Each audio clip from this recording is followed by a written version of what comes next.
જય હિન્દ મિત્રો, welcome back to Veer academy.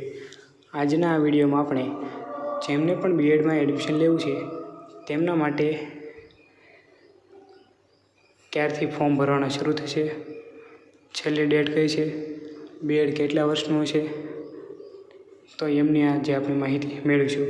તો વિડીયોને અંત સુધી જોતા રહેજો. ત્યારબાદ કઈ કઈ કોલેજો છે, કઈ કોલેજમાં કેટલી જગ્યાઓ છે, બીએડમાં કેટલી ફીઝ હોય છે, એમની વગેરેની માહિતી છે આજે આપણે આ વિડીયોમાં મેળવીશું. તો જોઈએ, Sardar Patel University Vallabh Vidyanagar. Admission for bachelor of education 2 years academic year 2024-25.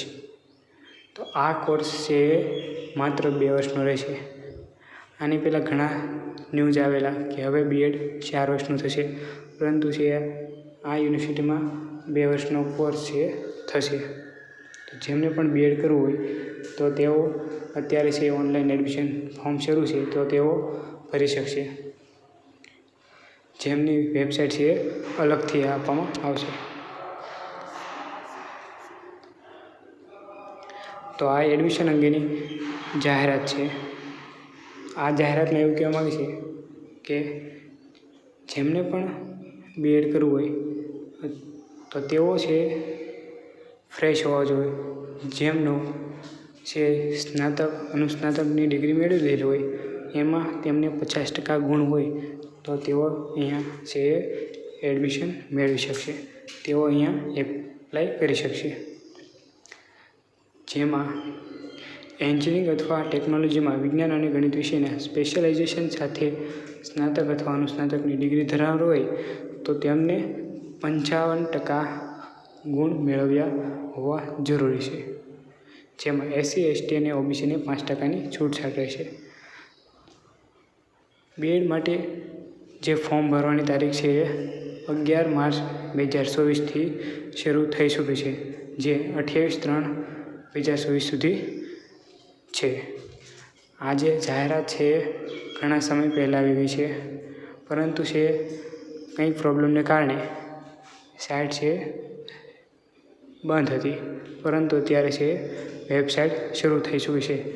તો તમે છે ઓનલાઈન એપ્લિકેશન ફોર્મ છે ગુજરાત કોમન એડમિશન પોર્ટલ GCESની જે વેબસાઇટ છે અહીંયા આપેલી તેમના પરથી તમે એડમિશન ફોર્મ ભરી શકશો. જેમનું ફોર્મ કઈ રીતે ભરવું તે ખ્યાલ ના આવે તો કોમેન્ટમાં તમે જણાવજો, તો આપણે અલગથી એક વિડીયો બનાવી આપશું. ત્યારબાદ તમે ફોર્મ ભરીને જે એપ્લિકેશન છે તમે 2 પ્રિન્ટ કરીને તમે કાર્યાલય છે તેમની પાછળ રૂમ નંબર 118માં તમારે જમા કરાવવાનું રહેશે. તો આ છે જાહેરાત છે. હવે નીચે કેટલીક સૂચનાઓ આપી છે તે જોઈએ. તારીખ 11/3/2024થી 28/3/2024 દરમિયાન જે વિદ્યાર્થીઓએ ઓનલાઈન પ્રવેશ ફોર્મ ભરેલ છે તેવા વિદ્યાર્થીઓ માટે પ્રથમ રાઉન્ડમાં કુલ સીટોના 60% સીટો પ્રવેશ કાઉન્સેલિંગ દ્વારા પ્રવેશ ફાળવવામાં આવશે. એટલે કે પ્રથમ 60% જે ખાલી સીટો છે એમના માટે પ્રથમ રાઉન્ડ બહાર પાડવામાં આવશે, જેમાં ગુજરાતના તમામ વિદ્યાર્થીઓને એડમિશન આપવામાં આવશે. પરંતુ બાકીના જે 40% છે એમાં માત્ર એસપી યુનિવર્સિટીના વિદ્યાર્થીઓને એડમિશન મળવાપાત્ર રહેશે. ત્યારબાદ બીએડ પ્રવેશ અંગેનું મેરિટ લિસ્ટ યુનિવર્સિટી વેબસાઇટ પર પ્રસિદ્ધ કરવામાં આવશે, જેથી ગુજરાત કોમન એડમિશન પોર્ટલની વેબસાઇટ પર ઓનલાઈન પ્રવેશ ફોર્મ ભરવાની અંતિમ તારીખ પૂર્ણ થયા બાદ વિદ્યાર્થીઓએ એસપી યુનિવર્સિટીની વેબસાઇટ પરથી મેરિટ અને પ્રવેશ કાઉન્સેલિંગ અંગેની માહિતી મેળવવાની રહેશે. તમે છે GCESની વેબસાઇટ પરથી એડમિશન ફોર્મ ભરી શકશો. ત્યારબાદ જે કાંઈ પણ માહિતી છે જેમ કે મેરિટ, કાઉન્સેલિંગ ક્યારે છે તે વગેરે માહિતી છે તમને યુનિવર્સિટી વેબસાઇટ એટલે કે એસપી યુનિવર્સિટીની વેબસાઇટ છે તેના પરથી મળી જશે. જેમની માહિતી છે અમે આપણી ચેનલ છે વીર એકેડમીમાં પણ છે વારંવાર કંઈ પણ આવે એડમિશન બાબતે તો એ અમે વિડીયો દ્વારા તમને જણાવવામાં આવતું હોય છે. તો તમે આપણી વેબસાઇટ છે ચેનલ છે તો તેમને સબસ્ક્રાઈબ કરી રાખજો, તો તમને પહેલાં માહિતી મળી જશે. ત્યારબાદ દરેક વિષયના પ્રવેશ કાઉન્સેલિંગ સમયે જે તે વિષયની કુલ બેઠકના 3 ગણા પ્રમાણે વિદ્યાર્થીઓની મેરિટના અગ્રતા ક્રમ મુજબ પ્રવેશ કાઉન્સેલિંગ માટે બોલાવવામાં આવશે. 3 ગણા વિદ્યાર્થીઓને છે પ્રવેશ કાઉન્સેલિંગ માટે બોલાવવામાં આવશે. ત્યારબાદ દરેક વિષયના પ્રવેશ કાઉન્સેલિંગ સમયે જે તે વિષયની ત્યારબાદ વિદ્યાર્થીઓના પ્રવેશ મેળવ્યા બાદ રજિસ્ટ્રેશન અને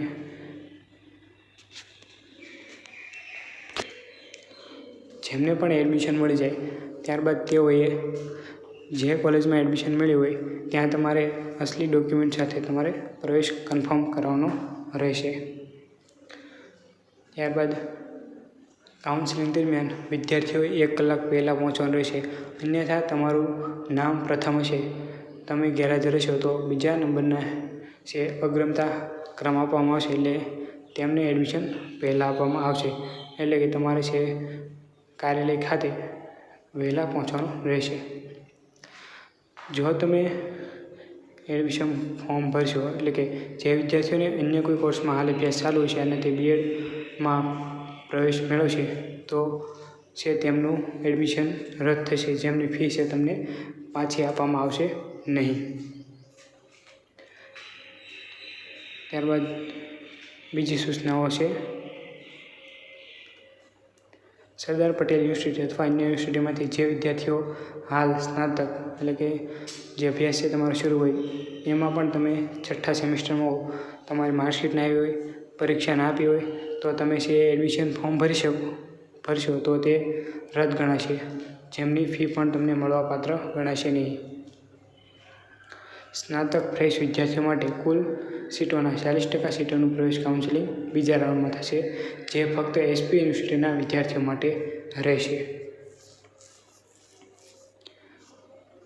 આ સૂચનાઓ ઓનલાઈન અરજી કરવાની તથા processing of application for admission fee ભરવાની પ્રક્રિયા. આ પ્રોસેસ છે તમે જાતે કરી શકશો. જો ના ખ્યાલ આવે તો કોમેન્ટ કરજો, આપણે બીજો વિડીયો બનાવીને અપલોડ કરી દઈશું. એડમિશન ફી માટે છે 300 રૂપિયા રહેશે, એટલે કે જે એપ્લિકેશન ફોર્મ ભરશો તે માટેની.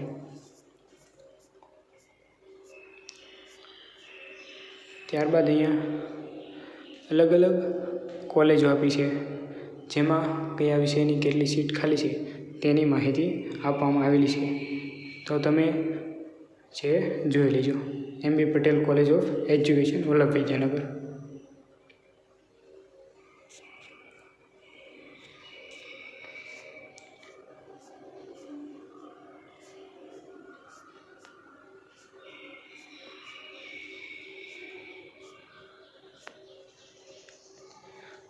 જે કોલેજનું નામ પાછળ છે ગવર્મેન્ટ કોલેજ છે કે ગ્રાન્ટીનેટ કોલેજ છે તેમની પણ માહિતી આપવામાં આવેલી છે.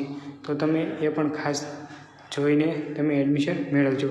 અહીંયા જુઓ district institute of education and training Valasan, જે ગવર્મેન્ટ કોલેજ છે તેમાં છે ફી પણ ઓછી છે. તો પ્રથમ માન્યતા આ કોલેજને આપવાની રહેશે.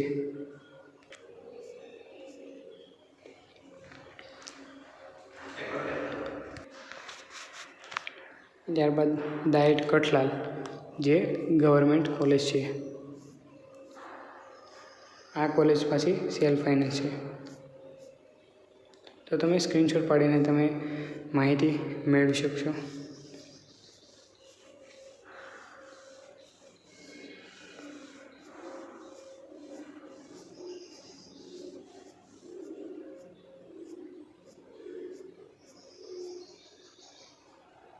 હવે જોઈએ અગત્યની સૂચનાઓ.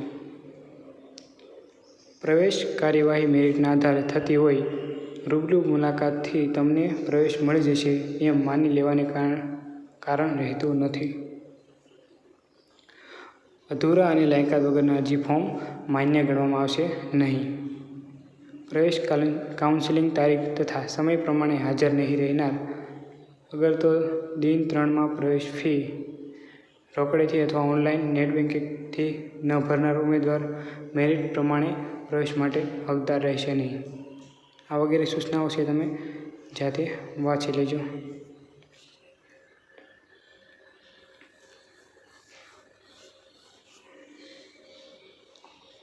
અહીંયા છે જે તે કોલેજમાં કયા વિષયમાં તમારે છે બીએડ થશે એમની માહિતી આપવામાં આવેલી છે, તો તે ખાસ જોવું. અહીંયા છે કઈ કોલેજમાં કેટલી ફી છે એમની માહિતી આપવામાં આવેલી છે, જેમ કે MB Patel college of education, જેમાં ભાઈઓની 5,000, બહેનોની 2,000, એટલે કે ટ્યુશન ફી અને અન્ય ફી સહિત, એટલે કે વાર્ષિક ફી એટલી રહેશે. ગ્રાન્ટીનેટ કોલેજમાં વધારે ફી છે, ગવર્મેન્ટ કોલેજમાં ઓછી ફી છે. ત્યારબાદ તે કોલેજનું માધ્યમ પણ તમારે ચકાસી લેવાનું રહેશે.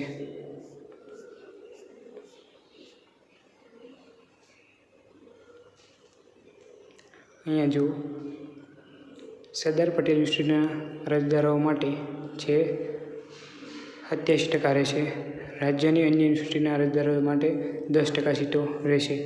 રાજ્યની બહારની યુનિવર્સિટીના અરજદારો માટે 3% સીટો અનામત રહેશે. લાયકાત અંગેના નિયમો જોઈએ તો, માન્ય કરેલ કોઈપણ યુનિવર્સિટીની 10+2+3ની તરાહની પદવી પરીક્ષામાં NCTE નક્કી કરેલા સ્નાતક અથવા અનુસ્નાતક કક્ષાના કુલ ગુણના ઓછામાં ઓછા 50% અથવા એન્જિનિયરિંગ અથવા ટેકનોલોજીમાં વિજ્ઞાન અને ગણિત વિષયના સ્પેશિયલાઇઝેશન સાથે સ્નાતક અથવા અનુસ્નાતકની ડિગ્રી ધરાવનાર માટે 55% ગુણ મેળવી પાસ કરનાર બીએડ અભ્યાસક્રમમાં પ્રવેશપાત્ર ગણાશે. એટલે કે તમારે મિનિમમ છે 50% ગુણ ઉપર લાવવા જરૂરી છે. SC/ST OBC કેટેગરીમાં આવતા વિદ્યાર્થીઓને ઉપરોક્ત ક્રમાંક 4.1માં 5%ની છૂટછાટ આપવામાં આવશે. અહીંયા છે તમારે કયા કયા ડોક્યુમેન્ટની જરૂર રહેશે તે આપેલા છે, તો જોઈ લો.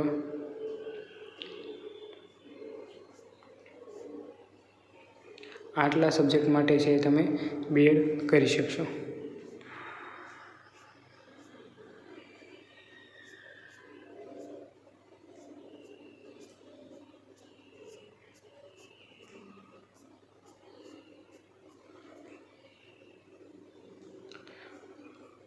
અહીંયા છે કોલેજ વાઇઝ છે વેબસાઇટ આપવામાં આવેલી છે, તો તમને આ વેબસાઇટ ઉપયોગી બનશે. તો તમારે સ્ક્રીનશોટ પાડી લેવો અને જોઈ લેવી. તો આ હતી આજની માહિતી. બીએડ એડમિશન અંગે તમને ખૂબ જ મહત્ત્વની જાણકારી આપવામાં આવેલી છે. કંઈ પણ પ્રશ્ન હોય તો તમે કોમેન્ટ કરી શકશો, તેમના છે અમે જવાબ આપવાનો પ્રયત્ન કરીશું. તો મળીએ નવા વિડીયોમાં. અસ્તુ. જય હિન્દ, જય ભારત.